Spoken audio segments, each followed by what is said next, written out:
Good afternoon, everybody, and welcome to the Adorama event space. My name is Debbie. I'm here from American Photographic Artists, also known as APA for short. APA New York is our New York chapter of this national organization. We are all about helping professional photographers be more successful, whether professional photographers or aspiring professional photographers. And we hope you'll go to our website and look around and maybe become a member. We have different levels of membership, and one is going to be right for you. And it's apanational.org, apanational.org, and there's a link in the description of this on the YouTube channel. And we're really glad today to be here at Adorama yet again with William King. William is one of our newly minted board members of our New York chapter, and he's also a fixture on the New York photography scene, a photographer, man about town. Been around long. Yes, been around a long time, and knows basically everybody, and everybody knows him. And he also is going to give a talk today that's really important in that he's talking about landscape photography, but in a space that a lot of New Yorkers probably don't even know is there, a wildlife park refuge in New York City. And you probably, I didn't know it was here until I started seeing William's pictures. So this is really exciting. It's a place you can go to. You don't have to go out west to shoot wildlife. You can go to Brooklyn. And so without further ado, William King. Thank you, Deborah. Good afternoon. The Living Marsh is located in Marine Park Nature Center at 3301 Avenue U in Brooklyn. It's actually the largest city park in New York, in Brooklyn. It's larger than the Prospect Park. So I'm going to start this presentation by introducing some of the equipment I use when I shoot there. The photograph in the back that you're viewing right now is a panoramic. It's made up of 2 to 3 frames of starlings that are flying over the meadow. And you're looking at Phragmites, those are the plants. That's an invasive species that grows in the meadow. I hit it the right way? Oh, this way. Okay, how come it's not moving? Exit out of it really quick.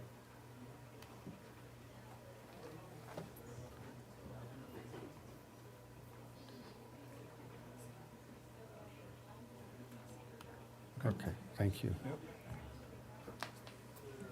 Okay. This first setup is where I usually go to photograph the osprey platform. It's in the lower marsh near the nature center itself. I start by setting up a Manfrotto Bogan tripod with a gimbal, with a Oban carbon fiber gimbal head. I also have an extension track that's at the base of the camera. I set it deliberately so you could see it better. It enables you to balance the camera before you start shooting. Because if you're shooting a bird in flight and you let go of the camera, it's not going to seesaw on you. It's going to hold that position. Quickly, the bag that I use is it's a very lightweight, very well padded bag that's designed for 600 and 800 millimeter lenses. I also shoot with a speed light on occasion with a mag beam light extender. That's to throw the light. Let's say I'm using most of the time at 600 millimeters and I want to throw that light to illuminate the shadows in the bird, to bring out the colors in the feathers, because the birds actually, in the morning when I go at dawn, they're looking at the sunrise. A lot of birds do that. And so I take advantage of that and I shoot at an angle where the beam isn't aimed at their eye, it's aimed at the side of the bird to lift the shadows and give me really nice detail. The Sigma 150 to 600 millimeter is the lens of my choice. I'm shooting with a Sony A7 Mark IV I used to use an A7R Mark III, but I went to the 4 because of the bird eye autofocus that's in the hardware, software of the camera. These 4 buttons that you see, you have a focus, autofocus, manual focus switch. I usually leave it on autofocus, but I sometimes, if I'm set up on the osprey platform and I'm waiting for the male osprey to come back with a fish, and there are 2 ospreys in the nest, 2 babies, along with the mother, I'll put it on manual. First I'll autofocus, switch it to manual so it locks the focus. The second switch down is your autofocusing zone that the lens controls. You have a full zone which is on setup up there. That's the full length of the lens from 600 millimeter to in the closest range it'll focus to infinity. The center range, the middle range is 10 meters to infinity, and if let's say you're shooting a lot of flowers and bees and stuff like that, you're going to be within a close range from close up to 10 meters. What it does is it allows the lens to focus, autofocus much faster than if it went through the entire range of the lens itself. Okay, the next button down is optical stabilizer. You have an off switch. The ones it's set on 1. 1 is when you want to use it on 1 when it's on a tripod. Okay, unless you're panning, let's say a line of geese coming in over the salt marsh, and you want to pan those geese coming in, you should probably set it to 2, even if it's on the gimbal head. The large black knob is for rotating the camera body from horizontal to vertical or anywhere in between. It does have click stops and it locks in, and you just tighten the knob down. It comes in really handy and it's very easy and quick to use. There are 3 buttons on the lens. The black button up here, there's 3 of those, and those are custom setting buttons. The setting on the bottom, the switch on the bottom is used to set those. I have never used them. I have really no need to use them for the items that I'm photographing. This is, I started shooting this way this year. I started using flash fill for birding, only for certain, if the lighting if I felt the lighting needed it. Because my background's commercial photography, I see it all the time, and I know when I need to fill it with light to get a nice sharp edge and nice color in a finished shot. So I use the speed light with the mag mod, with the mag beamer. Now that mag beamer collapses down. It has it's set up for telephoto right now, fully extended. You can throw the light to cover a 600 millimeter easily. If you collapse it halfway, it's like medium length, focal length. And then the collapsed all the way, it's wide angle. You can employ filters and metal filters to throw light patterns or color correction, which I don't use. Now, this is my wonderful wardrobe for springtime in the marsh, from late spring through the first frost. I'm serious, and I look kind of ridiculous, but that's the way I dress. Long pants, long socks, nice comfortable pair of hiking shoes. I wear a long lightweight jacket and Kodak cotton gloves because I spray the bug spray on my hands, mosquito repellent, and I end up getting it on the back of the camera and on the lens, so I ended up having to clean my equipment. So I said, let me try my Kodak gloves. They work perfectly. I just spray the top because the mosquitoes go after this part of my hand. The hat is the most important part. Wide brim with the flap in the back to keep the mosquitoes off. And the mosquito netting is the final touch. I mean, you can't go out there without it because you have mosquitoes. And then you have the gnats. The gnats are worse than the mosquitoes. And last but not least, you have ticks, and that's the reason for the long pants and the long socks. You don't want to go out there in shorts.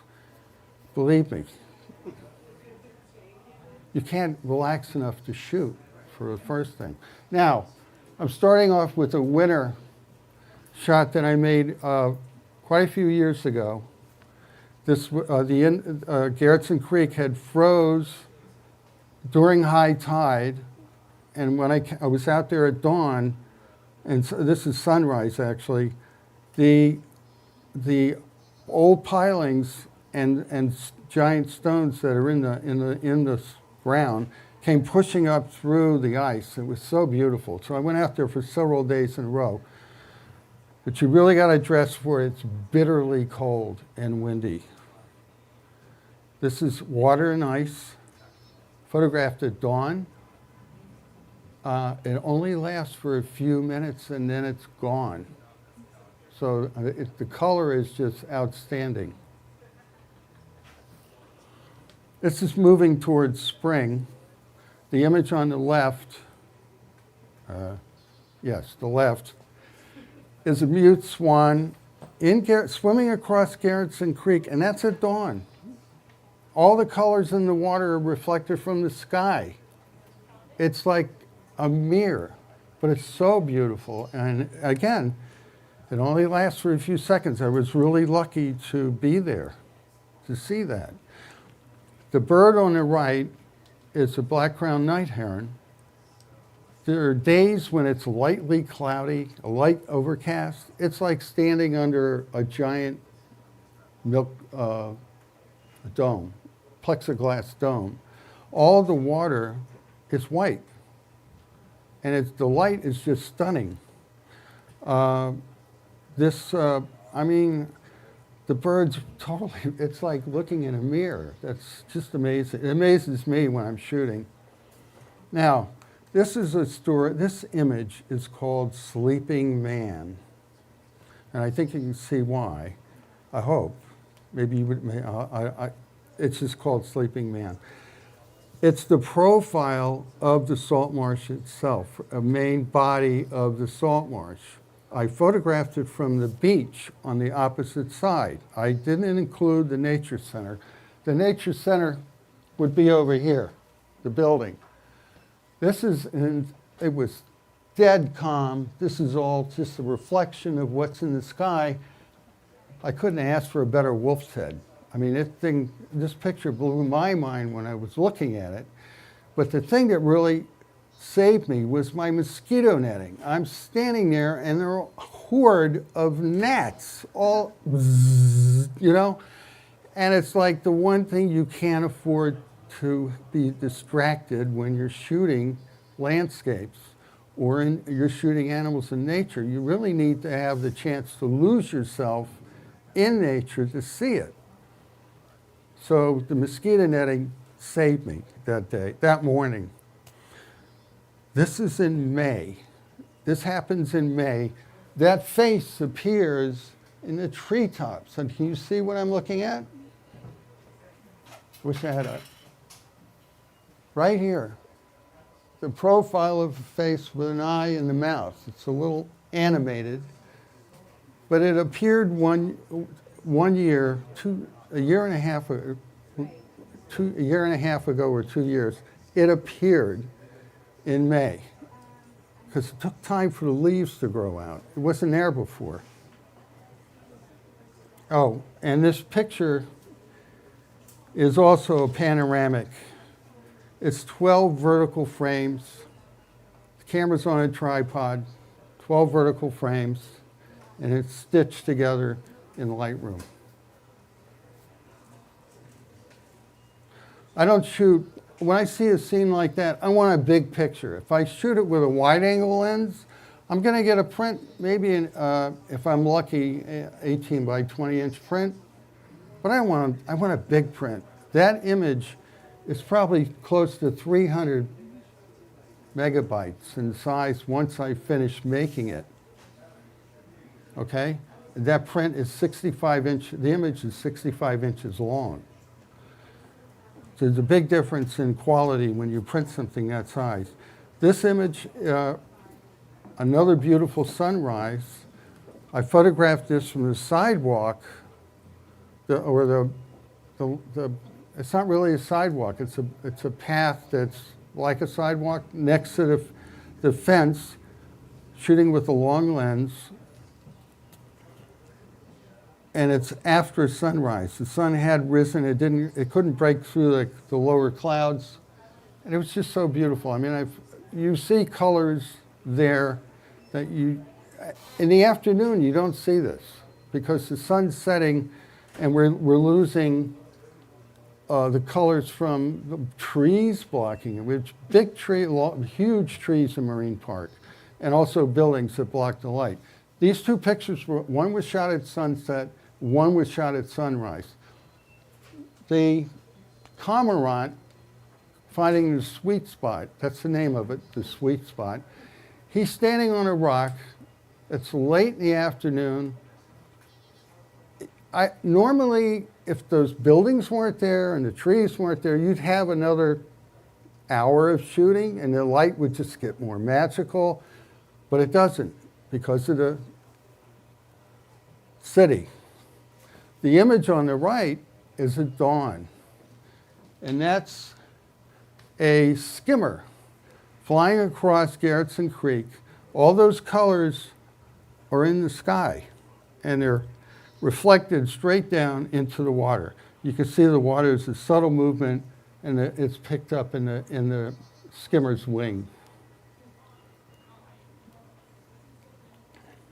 Okay, go. Why is it doing this? It did it again.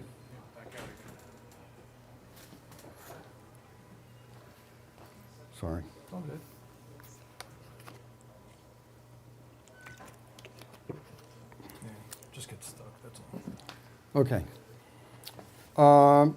Fishermen go out fishing in the morning. This fellow was kayaking. It was so quiet. There was not a truck in sight or an ambulance. I could actually hear the sounds of silence. I could hear the water hitting. I could hear the paddle slicing through the water. And this was shot with a 600 millimeter. I wasn't anywhere close to him. But the colors at dawn are just incredible. If you're a painter, it would be a place to go to watch the light. This image was filled with flash, one of the examples that I have with that. This great white egret was hopping from one pillar to the next, and he would stop and look down the side of the pillar for a fish. He was actually foraging. Well, I knew there was one pillar left, so I noticed that the light on the back of the bird was a little heavy in the shadows. You know, it was blocked up because it was dark. So I used the flash minus 0.3, and then I bracketed it to 0.7, and it was just like a whisper of light to lift the shadows enough to give me more detail and added a little sharpness to because he's moving. All right. This one was easy to pick this year. If I have one, I'm showing you one picture, I have hundreds. That's how long I've been shooting there. This is a male osprey bringing in a fish with a head on it. Everybody gets excited when they see the osprey with a fish with a head on it. But I figured out why he has the fish with the head on it at this particular time. You have the female osprey on the left and a fledgling on the right, but this bird hasn't really flown yet.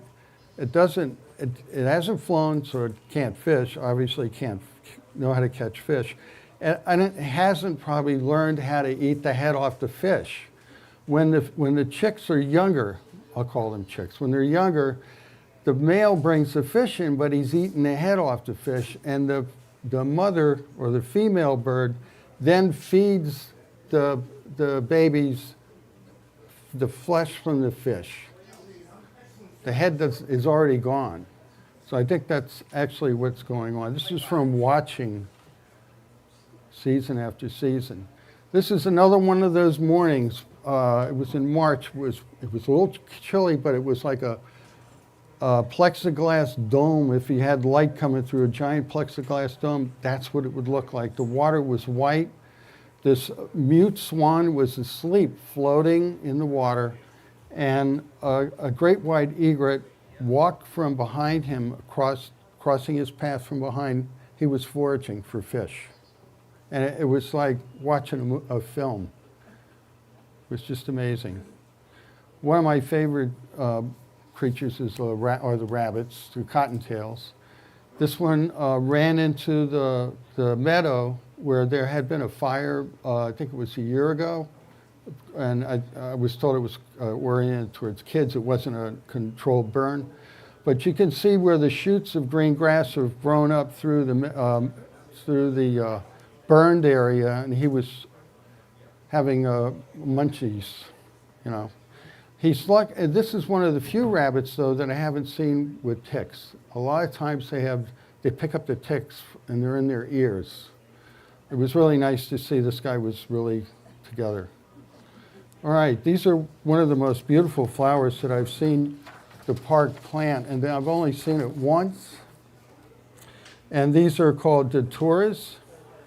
They're highly poisonous nightshades, commonly known as thorn apples, Jemson weeds, or devil's trumpets. I spotted these. These were shot with the Sony Arx10 Mark IV when I had it. And I was shooting just after dawn, before sunrise. The sun was behind the trees that lined the golf course, so it wasn't throwing direct light on it. As soon as the sun hits them, they start to close up. This is a osprey, a young osprey. Last year he was roosting on he would fly over to the back of the nature center and hang out on the fence behind the nature center. And he would literally watch he would literally watch the cormorants, the great white egrets, the great blue herons, the gulls, and any of the birds that were fish eaters. He was watching them fish because he hadn't learned how to fish yet. Then he would fly back across Garrettson Creek to the osprey platform, which was on this side, which the sun comes up behind. So he's flying into the light, but he's actually going back to the platform to get breakfast. Either mom or dad's going to bring it to him because he doesn't know how to fish at this point. There are several different species of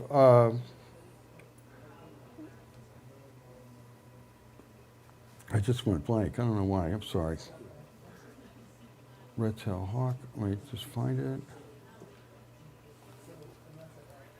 Male ringneck pheasants. There are several different species of the ringneck pheasant in the park. This was, I spotted this guy with a chick in the meadow on a boulder, and I was coming off the top of the hill, and I just sort of came down and made my way down so I could get at an angle where I could shoot across. And I had never seen one with a little chick before. It was just really special. The day I saw this, this is on the observation platform. It was early in the morning. I approached the platform. The chick wasn't there. All I could hear was clapper rails making a racket. And I mean, the first time I heard a clapper rail, I didn't know what it was. I thought it was something like really bad because I really didn't know. And it turns out to be this really beautiful bird that just makes this really horrible noise. So I froze. I didn't move. And I waited, and this little tiny chick hops up on a deck and walks out right in front of me. So I had my lens was set at 600. I just rotated the focus ring back to 150, and I shot a couple of frames off. This is one of the parents. This is a male clapper rail. This is the salt marsh grass, the area that they're nesting in. And basically, if the sun wasn't cutting across this scene, I wouldn't have seen the bird because they blend right into the grass. The sun had just rose high enough that it was coming across the salt marsh grasses, and the light hit his eye, and I saw the red eye, and then I locked in on him, and I was able to photograph him. But if they're in their nesting area, you can hear them, but you can't see them. One morning I was walking out towards the osprey platform I was going to set up, and I spotted this huge silhouette in the trees. I didn't know what it was, but I got all excited. So I started walking along the edge of the gravel trail. You got to stay on the trail. So I walked along the edge of the trail where the grass met the gravel, so I wouldn't sound like snap, crackle, pop walking around. It makes a racket, and the birds, they pick up on you immediately, and the rabbits, every animal knows you're there.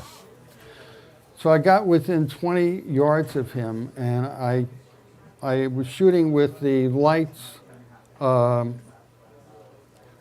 shoulder bracket, so I could hand hold it, and I got one frame off. This was the first frame. The second frame, he looked right at me. The third frame, he was gone. So this is a red-tailed hawk. He was scanning the meadow. You saw a picture earlier of a skimmer. This is actually what a skimmer looks like. They're really broad-winged, very fast, very agile. They fly right above the surface of the water. Their lower beak is skimming the water, picking up fish. The bird on the right is a yellow-crowned night heron. It was just like mesmerized by watching this bird because he was flying right at him. When photographing this, you really need, I shoot an auto ISO. I shoot at a very high shutter speed, a minimum of 1/1250th of a second, usually wide open to 6.3 to maybe f8. Unless I want to build up a lot of depth of field. When I'm shooting the ospreys, I want a little bit more depth of field, so I'm stopping down. But I always use the auto ISO, and the camera takes care of that exposure for me. You don't have to stop and think about that. You never get a shot otherwise. This was quite a few years ago. I was out in the back of the nature center standing on the patio, and in the middle of the afternoon, the sun's very bright, it was coming down, there was a lot of haze on the surface of the water, and all I could see was movement. I couldn't tell what I was looking at. So I pulled out the Sony RX10 Mark III, and when I looked through the camera, I sort of could tell what it was, but I couldn't. So one of the few times I ever used a polarizer in the park. I never use a polarizer because I can't use it when I do panoramics. It ruins the picture. So I put the polarizer on, and then I saw the fish. These were a really large school, a large bunker. They were big. And this guy took advantage of it.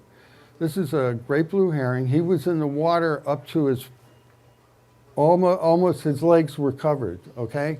And he stabs this fish in the water, and I have a sequence of frames where he's lifting up out of the water, and he flies over and he lands on a rock with this poor fish stabbed.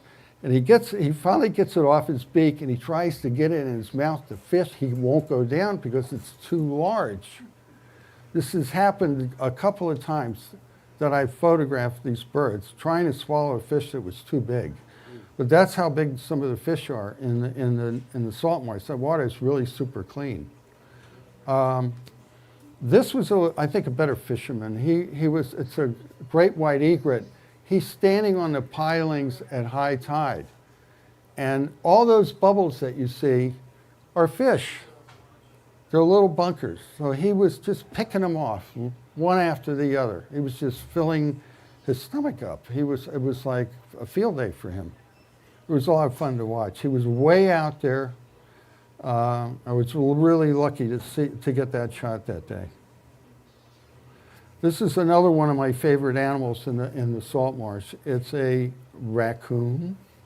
I've photographed them in sets of 3s. foraging for mussels, the freshwater mussels, right? And also fish in the lower marsh. He's walking back from the lower marsh. He's on the rocks below the nature center, coming back. And there's a sign that says, stay off the rocks. This is one of the reasons why you want to stay off the rocks. You don't want to run into 3 of these guys. Now, you don't want to run into this next person, little fellow either. I was photographing I was behind the nature center. I was photographing down the rocks, waterfowl, and I heard a little rustling in the leaves over there on the trail. And I looked down, and there's a muskrat that lives behind the nature center. I've seen him in the water, but I've never been able to get a shot of him. I was so happy I got a shot of him. But what sort of like really caught my eye were the mosquitoes on his back, which reminds me, always take your mosquito netting with you. This is in August, in the summer, along the lower marsh, the edge of the lower marsh, the salt marsh grasses grow really high by that time. So I was using the Sony RX Mark IV, and it has the bird eye autofocus. It really worked. I was able to use that to focus on this bird, because otherwise it would have had a really difficult time grabbing this shot. This is another great white egret. I'm down on the observation platform. I wait for birds to fly upstream from Mill Creek, across the lower marsh into Garrettson Beach and Garrettson Creek, and they fly. The sun's coming up over here, so I'm going to shoot them, and I realize I'm going to lose the bird. He's going to drop in the shadow because I'm exposed for the color in the sky, which I want. So how do I balance the two? I used the flash fill, and I got away with it. It worked. This is early in the morning at dawn, one of the most beautiful times to actually see the park. And it's fleeting. It's only there for a few minutes, and then that's usually when all the other photographers come out, when I'm going home. Because I've been there for over an hour and a half. I'll stay up to 3 hours and then go. But believe me, it actually looks like that. Now this was in the spring. It was really cold. They had cut back one side of the meadow the year before. They cut everything down because the mugworts and the phragmites had taken over all of the meadows. So they just cut them all down. And in March, this was the other part of the meadow that they didn't cut down. The frost had turned this area right here white. It's hard to see it, but it turned it white, and it's reflecting actually the color of the sky. Now this scene is extremely wide. It's like, if I used a wide angle lens, I would have had the entire field in the lower portion of the field, and I would have had too much sky on top. I wanted the really tight graphic shot of this color with the trees. So I ended up shooting I was using the RX10 Mark IV. I shot it at a 200 millimeter focal length, which means, and I shot it vertical, 8 vertical frames, like this. And I shot 2 sequences of it. And when I process in Lightroom, I send them out to be made into a panoramic. So I do all the work in Lightroom and Photoshop, but primarily Lightroom. And those are the colors that, well, it looks better over here. Those are the colors that were in the field.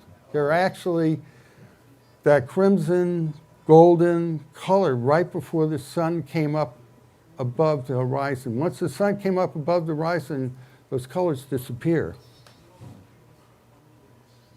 This is the strawberry moon, full moon, that came up that we had last year or the year before.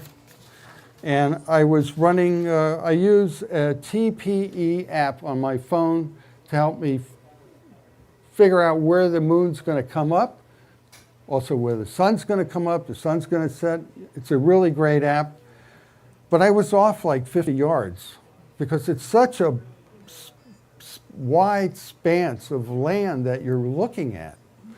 So when the sun comes up, you can't see it. It's behind that veil of clouds. And you got to remember the Earth's actually round and the moon's not attached to it.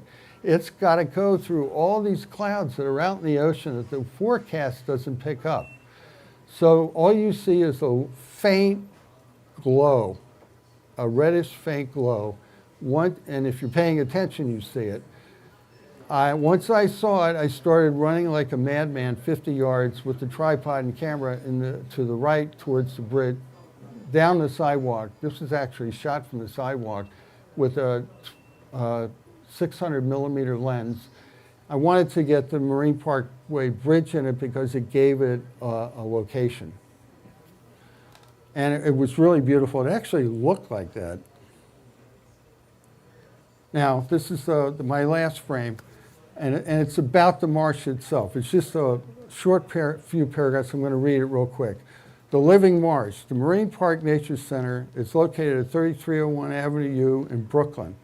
The Salt Marsh Nature Center is an ecological restoration project that has reclaimed nature's ecosystem. The tidal marsh is a time capsule of American history incorporating political transitions and their effects upon its ecosystem. In 1665, the marsh depicted wide tracts of green, grassy, fertile salt marsh meadows filled with wildflowers, thickets, shrubs, and vines that dominated the landscape. Myrtle warblers, grasshoppers, sparrows, cottontail rabbits, ringneck pheasants, horseshoe crabs, fiddler crabs were but a small sampling of the plant and wildlife that inhabited the marsh. By 1935, the marsh had become a dump. Major landfilling from 1945 to 1962 buried the marshes around Garrettson Creek under 8 feet of garbage and construction debris.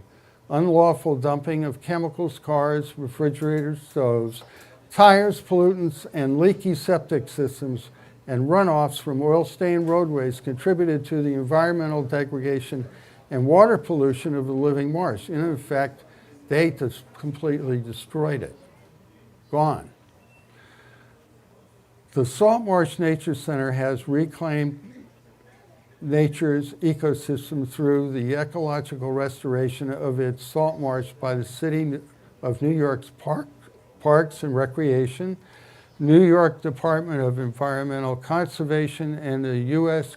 Army Corps of Engineers. The restoration process is a long-term project currently in progress today. And that's based on a 16-page research paper that I did back in 2005 that's compressed down into 4 paragraphs. That's why I did this project. Long-term projects, if you're going to develop a long-term project, you have to find one that serves the community. It could be anything. For me, this made sense because of my background, the way I was raised. It was total sense for me to find this. Plus, if I didn't write the term paper, I wasn't going to graduate. So I had a reason. Took too many math classes. So I invite you to go to the Nature Center and experiment, but to shoot there. But only go there in the morning. They open at 6. You could go there right after they open. You could go there. I go there whenever I want to. I'm terrible. I go there before the sun comes up because I know what I want to shoot and I know what to look for. I've tried shooting there during the middle of the day. The light's not right. It's too contrasty and it's just not right. So for me, it's no. Sunset, it's not long enough. However, to photograph supermoons rising, it's a really good place to shoot. It's unusual, and if you might stand a chance of getting a really great landscape.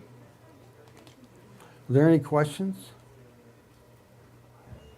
Yes, Margot? You said that you took this project on because of your upbringing. What part of your upbringing led you to this project? Oh, Repeat the question for the online. what part of my upbringing led me to choose this project? When I was in my teens, I used to be dragged around the Eastern Shore, of Maryland, Harper's Ferry, Southern Maryland, by my stepfather, who was a park and planning commissioner. And I used to get all this stuff thrown at me all the time. So that's where it came from.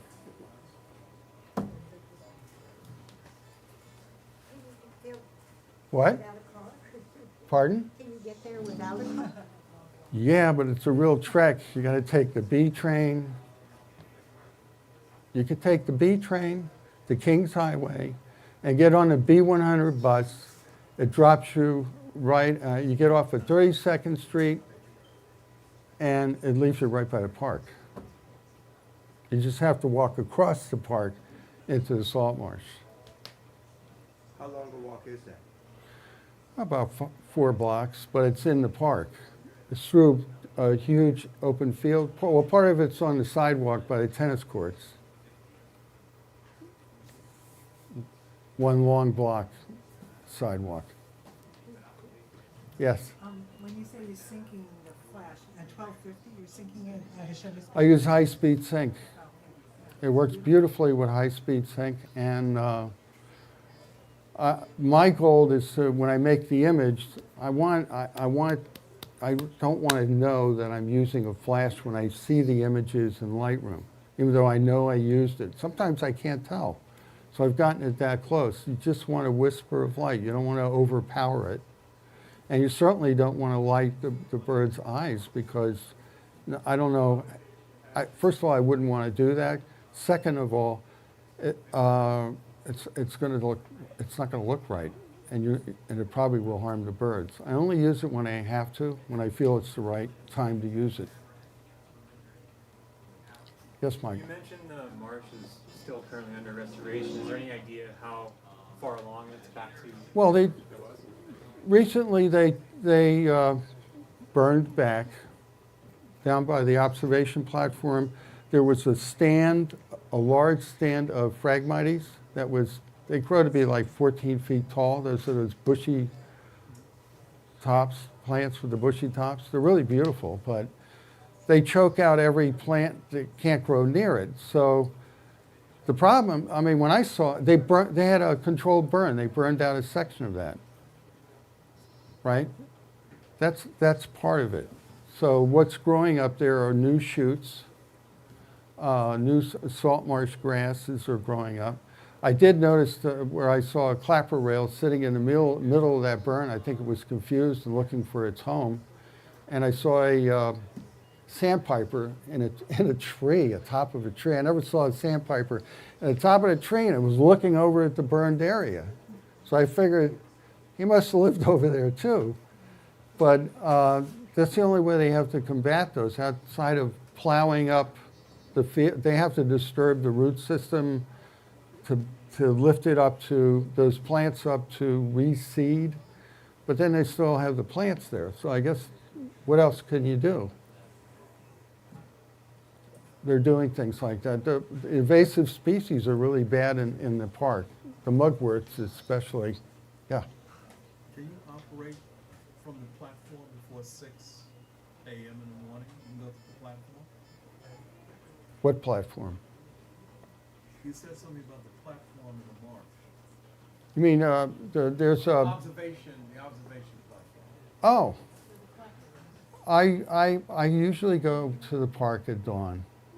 I do. And I walk down the trail, and I'll set up waiting for the sun to rise. And actually, there's a couple that go jogging every morning. And I got to tell you, I got to hold my breath because they jog on the gravel. And I'm going, then the guy comes back into the park later with a little tiny camera. And I'm going, what is he trying to prove? I mean, give me a break. What are you going to shoot with that? Short little lens. But they jog through the park. When you walk on the gravel, it makes such a racket. So I would say yes, it's really beautiful. I mean, I photographed a man that was sitting there one morning, sitting on the deck, there's a bench there on the observation platform, and he was literally like the birds, watching the sunrise. And I have a really beautiful profile of him watching the sunrise with the Nature Center, with the Garrison Creek behind him.